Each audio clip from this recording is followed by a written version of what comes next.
یہ ہے قطر۔ سعودی عرب، بحرین اور UAE کے درمیان واقع دنیا کا سب سے امیر ترین کنٹری، اتنا امیر کہ اس کی پر کیپٹا انکم ہے $1,28,000، جو کہ امریکہ، سنگاپور اور ایون پڑوسی عرب ممالک جیسے کہ UAE اور سعودی عربیہ وغیرہ سے بھی کہیں زیادہ ہے۔ بڑی بڑی بلڈنگز، شاپنگ مالز، مہنگی گاڑیاں، اسی لیے قطر کو مڈل ایسٹ کا ویگس بھی کہا جاتا ہے۔ لیکن قطر ہمیشہ سے ایسا نہیں تھا۔ چند سال پیچھے چلے جائیں تو قطر صرف ایک تپتا ہوا صحرا تھا جس میں غربت، بھوک اور بوریت کے علاوہ کچھ نہیں تھا۔ تو پھر یہ اتنی بڑی ٹرانسفارمیشن کیسے ہوئی؟ جو دیش سارے عرب کنٹریز میں سے سب سے غریب تھا، آج دنیا کا امیر ترین دیش کیسے بن گیا؟ اس کے پیچھے ایک بہت ہی انٹرسٹنگ کہانی ہے، اور یہ کہانی باقی سارے عرب کنٹریز کی کہانی سے مختلف ہے۔ اس ویڈیو کے اینڈ تک آپ یہ بھی سمجھ چکے ہوں گے کہ کیوں سعودی عرب اور UAE قطر کو پسند نہیں کرتے، اور کیسے قطر آنے والے وقت میں بھی اپنے پڑوسی عرب دیشوں کے مقابلے میں زیادہ خوشحال اور محفوظ ہوگا۔ یہ کہانی شروع ہوتی ہے 1916 میں، جب قطر کے امیر عبداللہ الثانی نے برٹش کے ساتھ ایک ٹریٹی سائن کی، جس کے مطابق برٹن نے قطر کو کسی بھی زمینی یا سمندری حملے کی صورت میں ڈیفینڈ کرنا ہوگا، اور قطر بدلے میں اگلے 55 سال تک برٹش کالونی کا حصہ رہے گا، اور یہاں سے نکلنے والے ہر نیچرل ریسورس میں برٹن کا شیئر ہوگا۔ 1940 میں قطر میں سب سے پہلی آئل فیلڈ ڈسکور ہوئی۔ 1960 تک قطر میں تیل کی کھوج اور زمین سے نکالنے کا کام عروج پہ تھا، اور قطر کے حالات آہستہ آہستہ بدلنا شروع ہو چکے تھے، مگر ابھی بھی کوئی بہت زیادہ تبدیلی نہیں آئی تھی۔ لیکن پھر 1970 میں شیل آئل کمپنی نے اس کنٹری کا سب سے بڑا خزانہ دریافت کر لیا، نارتھ فیلڈ، دنیا کی سب سے بڑی نیچرل گیس فیلڈ۔ لیکن اس زمانے میں گیس کوئی بہت زیادہ پروفیٹیبل نہیں تھی، اور اس کی وجہ یہ تھی کہ گیس کو صرف پائپ لائنز کے ذریعے ہی دوسری جگہ بھیجا جا سکتا تھا، اور قطر گیس استعمال کرنے والے دیشوں سے اتنا دور تھا کہ وہاں تک پائپ لائن پہنچانا تقریباً ناممکن تھا۔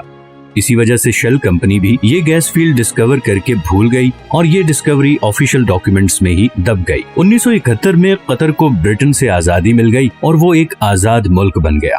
آزادی ملنے کے باوجود اگلے 25 سالوں میں بھی قطر کے حالات کوئی خاص نہیں بدلے، اور پھر آیا 1995، جب کراؤن پرنس حماد بن خلیفہ الثانی نے بغاوت کر کے اپنے ہی باپ کی حکومت کا تختہ الٹ دیا اور قطر کا امیر بن گیا۔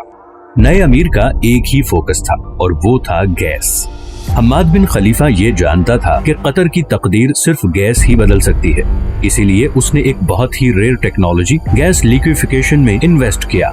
لیکویفیکیشن ایک ایسی ٹیکنالوجی ہے جس میں گیس کو لیکوڈ فارم میں کنورٹ کیا جاتا ہے تاکہ اسے آئل کی طرح شپس میں دوسرے کنٹریز تک پہنچایا جا سکے۔ اس سارے پروسیس میں گیس کو 161 ڈگری پہ ٹھنڈا رکھنا پڑتا ہے۔ اسی پروسیس پہ قطر نے ساری انویسٹمنٹ کر دی، اور آج وہ LNG کا سب سے بڑا ایکسپورٹر ہے۔ قطر سے گیس امپورٹ کرنے والے کنٹریز میں Japan, India, China, south Korea اور اسپین شامل ہیں۔ اس طرح بلینز آف ڈالرز قطر میں آنا شروع ہو گئے۔